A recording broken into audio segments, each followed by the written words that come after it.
সময়টা ছিল গ্রীষ্মকাল।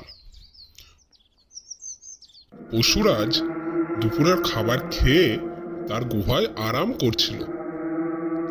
এখন সেই গুহাতেই গর্তে থাকতো একটি ইঁদুর। সেই ইঁদুরটি খুব মিশুকে ছিল, সবার সাথেই খেলতে ভালোবাসত। যখন সে পশুরাজকে ঘুমোতে দেখলো, তখন সে পশুরাজের গায়ের ওপর উঠে লাফালাফি শুরু করলো।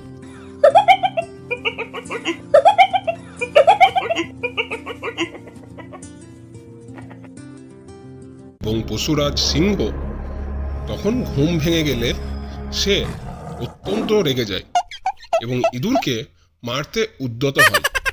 ইঁদুর তখন অনুনয় বিনয় করে বলে, হে পশুরাজ, আমাকে মারবেন না, আমি আপনার মিত্র হতে চাই, আর আমাকে একা খেয়ে আপনার পেটও ভরবে না, আমি একদিন আপনার কাজেও আসতে পারি। এই কথা শুনে সিংহ হাসতে থাকে আর বলে, তুই একটা তুচ্ছ প্রাণী, তুই আমার কি সাহায্য করবি? তোর কপাল ভালো, আমার পেট ভর্তি আছে। যা, তোকে ছেড়ে দিলাম, আর কখনো আমার চোখের সামনে আসবি না। ইঁদুর দুঃখের সাথে গুহা থেকে বেরিয়ে যায়। কিছুদিন পর সিংহ জঙ্গলে ভ্রমণ করতে করতে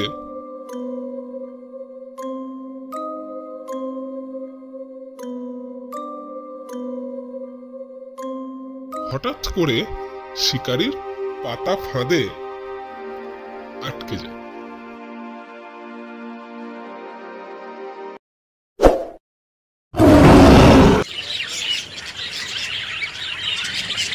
সিংহ তো চিৎকার করতে থাকে।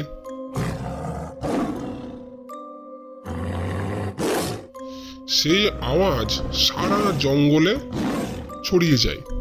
শিকারীর নজর ওই সিংহের উপর পড়ে এবং তখন তারা খাঁচা আনতে ফিরে যায়।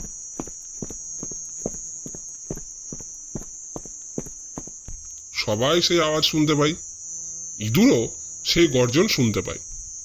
এখন ইঁদুর সেই গর্জন শুনতে পেলে সে বুঝতে পারে যে এটি হচ্ছে সেই সিংহের গর্জন, যে সিংহ একদিন তাকে ভক্ষণ না করে তার প্রাণ ভিক্ষা দিয়েছিল। এই আওয়াজ শুনতে পেলে ইঁদুর সেই সিংহের কাছে পৌঁছায়।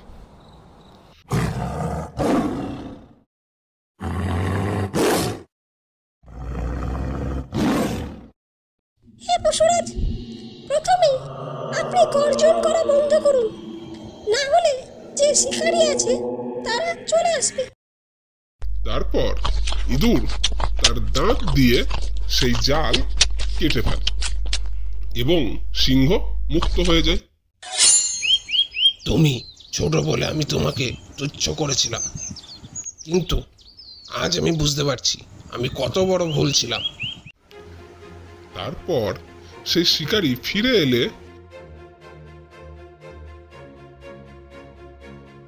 সিংহ তাদের দিকে গর্জন করতে থাকে।